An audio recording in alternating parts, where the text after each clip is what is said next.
Hi, my name is Nyki Fetterman. I'm the Education Outreach and Museum to Go coordinator at the Canton Museum of Art. And today I'm going to be bringing you a couple of tips and tricks for how to really work to infuse some of those social emotional learning standards that you've probably read about and heard about over the last couple of years into your curriculum in your classroom. Now, I do this through art, but some of the tools that I use are not really based in art. Sure, we think about art as self-expression, and therefore we can kind of think about social emotional learning and tie it really closely to making things. But a lot of the ways that I tend to infuse social emotional learning into the curriculum that I build for my outreach program, Museum to Go, is really based a lot in these things that we do in our Common Core classrooms. A lot of the time I'm working with students to write things about how they're feeling, or I'm working with students to maybe share things that they wouldn't necessarily share by means of just making something. I'm usually asking them to dig a little bit deeper with prompts, having them think about strategies and things for learning that kind of also help them open up so that they can make art that is meaningful and impactful for them. So I'm going to teach you a couple of simple tips and tricks, and then I'm going to guide you through a little project of your own. And at the very end of this video, we'll kind of talk about some of the standards that we hit on, some of the things that you can do in your classroom, maybe not as an art teacher, but as any teacher, to really infuse this social, emotional wellness into the lives of your students. Okay, so probably my favorite way to get students involved in social emotional learning in the classroom is to involve them in what's called visual thinking strategies. Now, if you are an art teacher or art professional, chances are you've heard this term before. But if you're not, this is something that you could really use in any classroom to really get students thinking about what they're looking at. So I'm going to use this piece called Back and Forth by Darius Stewart as an example. And I want you to kind of put yourself in the shoes of a student looking at this piece. Go ahead and take out a piece of paper and a pencil and just go ahead and write down the answers to the questions that I'm about to ask you. There will be some kind of silent parts where I'm waiting for you to write your answers. And you can just go ahead and write in that time. What do you think is going on in this image?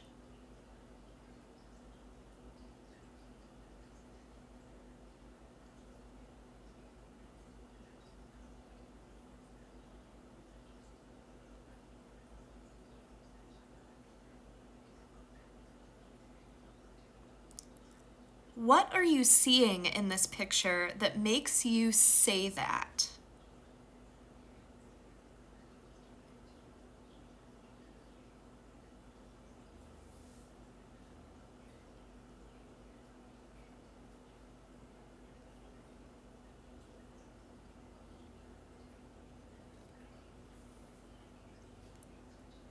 What else do you see in this picture?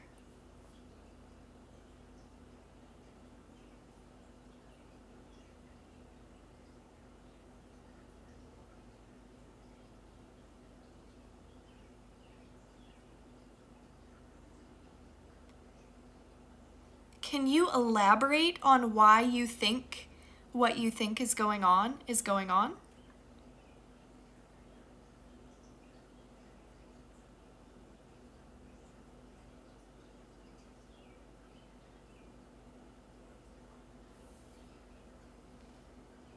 So our visual thinking strategies can be a really good tool for learning, and these could totally be applied to general classrooms.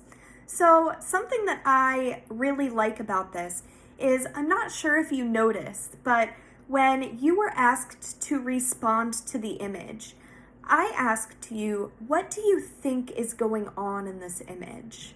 And all that I asked you to do was just write down what you thought. Notice that instead of saying, oh, well, this is actually what's going on in the image, right after that, I said, what do you see that makes you say that? This gives the student the empowerment to be curious and really look deeply at something, really start to strategize in their thinking by what they are seeing in an image. They start to read the picture as though they were reading a story. They start to look for context clues in body language. Maybe they start to look for context clues in the way that things are moving in the image. They start to really look at every single part of it to start to analyze it, to be able to maybe decipher some meaning. Now, like I said, this could totally be used in general education classrooms. One of the ways that I like to use this is in social studies lessons. So for my Museum to Go program, what it is it's a 4th and 6th grade outreach program that works with general education classrooms all across Stark County to get students kind of tying art to their general education learning. I always like to bring in some kind of ideas from history through images or maybe through something in a student's community that can be brought into Ohio history or something like that. And I get students looking at these places or looking at historical photos or looking at something to do with just the history of a place or maybe social interactions or something that are happening within a community. And I get these students to go through their visual thinking strategies. What do you think is happening here? And what do you see that makes you say that? Now, obviously, the third part of this is going deeper. So the first part is, it's kind of like the scientific method or something. So in the scientific method, we use, we hypothesize. What do we think is going to happen? Then we test, right? We come up with an experiment, we test it out, and then at the end of it, we come to a conclusion. So in visual thinking strategies, we can say, what is happening here? What do you see that makes you say that? Can we take that further? What else are you seeing? And through that, it's getting people to kind of pick apart these things that they've looked at even more to be able to say, oh, actually, I'm reaching a little bit different of a conclusion now that I've already gone through that first step. It's kind of about getting students to slow down and have awareness of their own curiosity and of their things that they're looking at. And I think that that's a really kind of special technique that can be used a lot of places. So definitely keep visual thinking strategies in your mind for when you are thinking about ways to infuse social emotional learning into your classroom. Another way that I love to infuse social emotional learning into the classroom is I love to have students talk about their own stories, because I think a lot of the time students aren't really connecting with each other on a level where they're figuring things out about each other. And when you have multiple students sharing their own kind of stories in relation to something, I was talking about community a little bit earlier, right? And I do a lot of community-focused projects, a lot of very community-oriented things that get students thinking about their place in their own city or town or community. I get them thinking about personal community, their family unit, their animals, their best friends, their sports teams. And then I get them thinking about their community at large. Where do they shop?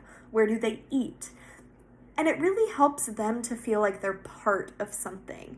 But if I have them sharing their stories, I might have 7 students who all go to Menards with someone in their family, for example.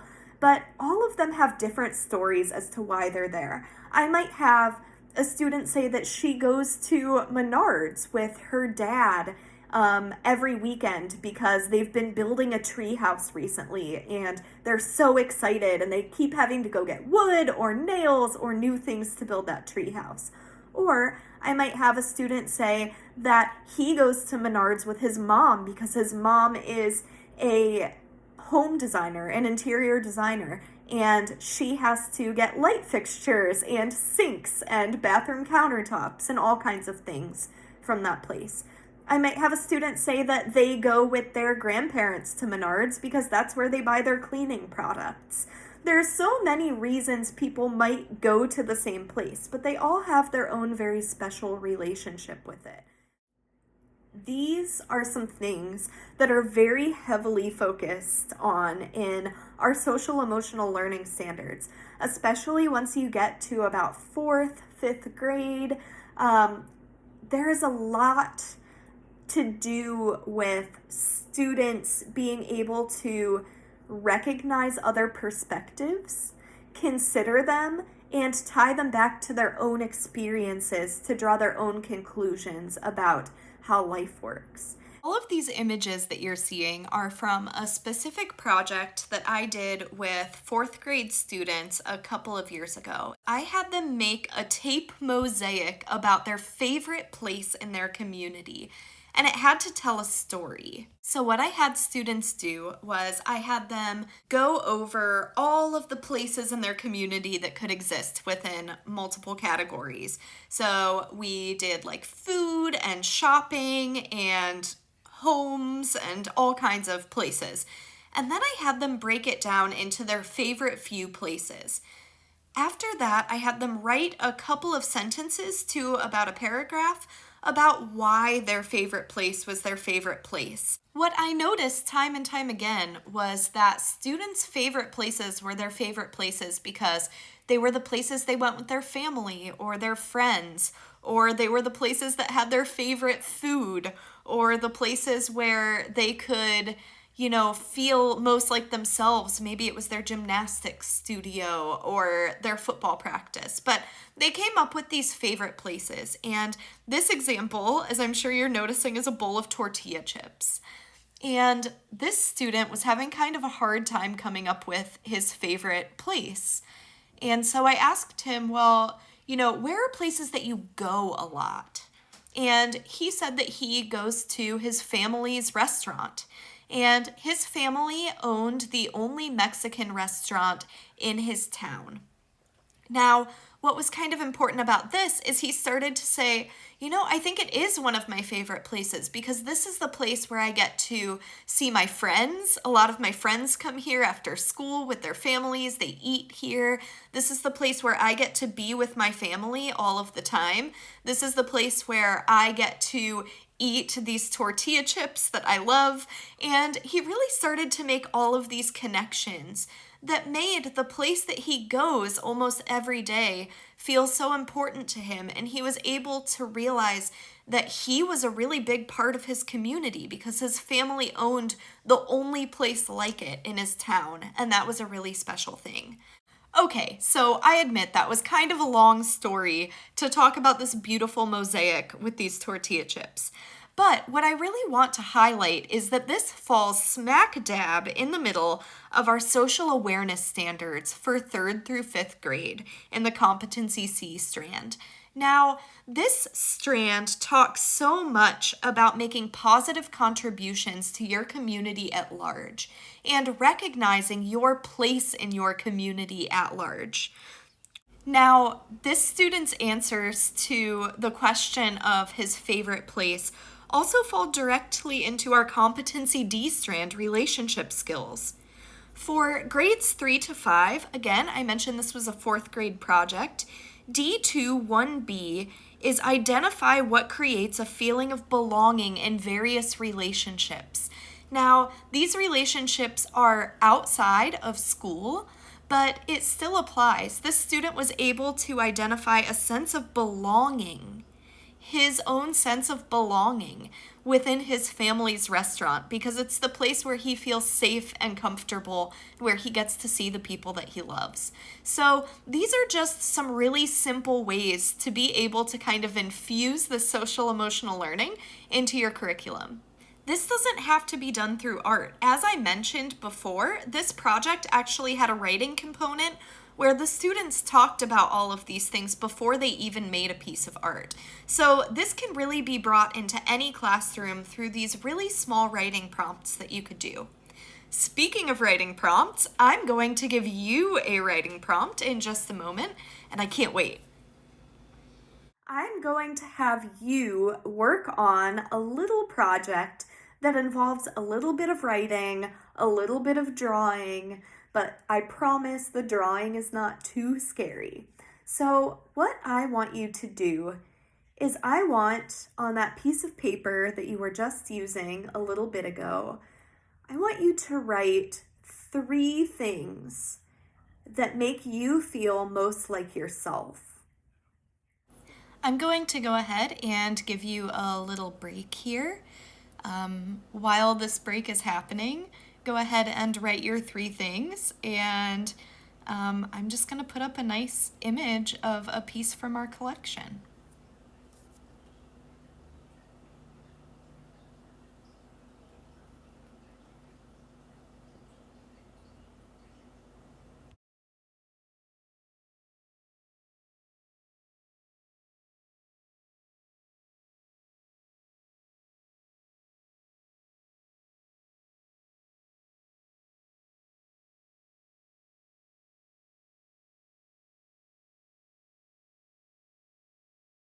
Okay, so now that you've come up with your 3 things that make you feel like yourself, what I want you to do is I want you to come up with a couple of word associations that go along with those things. So for me, one of my favorite things that makes me feel so much like myself is just being out in nature. If I were to think of a couple of things that had to do with being outside, I would write down a mushroom, a leaf, maybe flowers, maybe grass. I would just start writing all of these things down. After you write all of those things down, all of the associations for all of the things that you like, I want you to think about how a couple of those things make you feel. So I know that this is kind of a lot to think about, but I want you to think about really how things are impacting you. So if I'm writing down that one of the things that makes me feel most like me is being outdoors, I'm going to write mushroom. And then next to that, when I'm thinking about how it makes me feel, I'm going to write curious, interested. I want to learn more about it. Those feelings are really the things that I'm valuing. So I'm not necessarily valuing being outside. Sure, being outside is great, but I'm valuing the sense of curiosity that I get when I'm outside. I'm valuing the smell of the grass. I'm valuing the fresh air, I'm valuing crunching the leaves on the ground, not because there are leaves on the ground, but because it gives me the sound and sensation that makes me feel comfortable.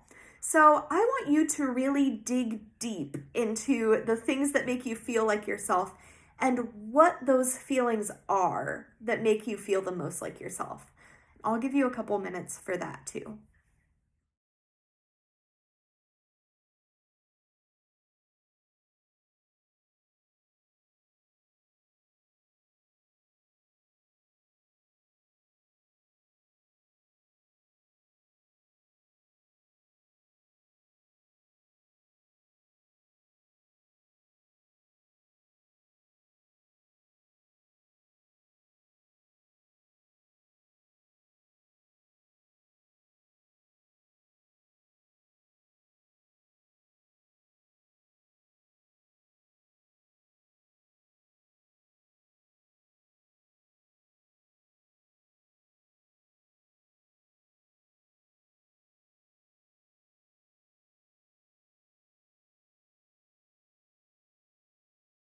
So here's where the drawing part comes in. I want you to draw some of the things that you came up with by association and then write those things down in a sort of infographic collage, right? So we teach our students to make infographics all the time. This is kind of like a collaged way of making one, but we are writing our association words next to images of the things that make us feel like ourselves. So I've drawn in a little crochet hook. I do fiber art. I have drawn in a little mushroom, and you can see I wrote curiosity by it. As I was talking about before, I really value cooking. It's something that really makes me feel like myself, so I put it on here. So I want you to make your little infograph, and then we're going to kind of talk about some other things for how to take this further, and we're going to kind of name some of the social emotional standards that came up when we were talking about these things. Okay, so now that we've done this, we know some new things about ourselves to be true. We know about the things that we value. What I want you to do now is, you don't have to write this down, but just take a moment and think about if one of these feelings was gone from your life. Think about, so for me, I guess, if we're talking about curiosity, if I was unable to feed my curiosity, how would that impact my life? I want you to think about that. Go ahead and think about how it would impact your life if one of these feelings was something that you weren't able to feel.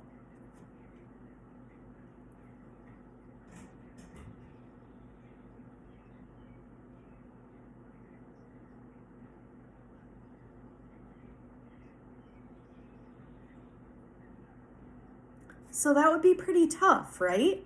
If we weren't able to feel those feelings that make us feel whole. So this goes along, of course, with our social emotional learning standards. Now that you've thought about what it would be like if you could not nurture those things that you need, now I want you to start to think about how to nurture those things that you need. This is where our social emotional standards come into play. So in the competency B strand, which is self-management, I see that for K through 2 students, they need to be able to identify and begin to use strategies to regulate their emotions. So if we know that if we were unable to honor our curiosity, for example, we probably would feel as though that we had an internal conflict. My way to be able to self-regulate is to go out in nature. It all kind of ties into each other. So being able to help students identify those things that they need to be able to self-soothe and self-regulate is very important. And we can do that through simply writing down some of these things that make us feel most like ourselves. Now, this doesn't just work with younger students. If you're looking at that same strand, that competency B, self-management strand, you can look and see that for B1, 1C, it says, describe the relationship between thoughts, emotions, and behavior, and apply strategies to regulate response. This is for middle grades. So we talked about K through 2. Now we're in middle grades and we're seeing these same things kind of come up. Sure, they're a little bit more advanced, but a project like the one that we just did that was so simple and so quick is something that helps students be able to really start to name these things that they need and be able to think about how they impact their behavior. For our high schoolers, utilize self-management strategies and regulate thoughts, emotions, and behavior within the context of a situation. So if you're teaching students these methods for better understanding themselves through social emotional learning, by the time that they get to high school, they will probably be able to utilize those self-management techniques. They might be able to say, I'm not feeling positive about the situation because it is not honoring my curiosity. Therefore, I need to balance that and do something to honor that curiosity so that I can self-regulate. So in this video, we've talked about a few strategies that I hope that you will infuse into your own teaching practice. We've really discussed a lot of different techniques for self-management, self-awareness, social awareness, and also students being able to take the reins on their own learning. So I hope that you found this helpful. I hope that you are feeling empowered to go out and put social emotional learning standards in your own lessons. I have really seen this impact students that I work with when I'm really just looking at these standards and figuring out where I can place them into a lesson. It really feels like it makes a lesson a lot more impactful. So thank you so much for spending your time with me today. I really appreciated it, and I'll see you later. Thanks. Bye-bye.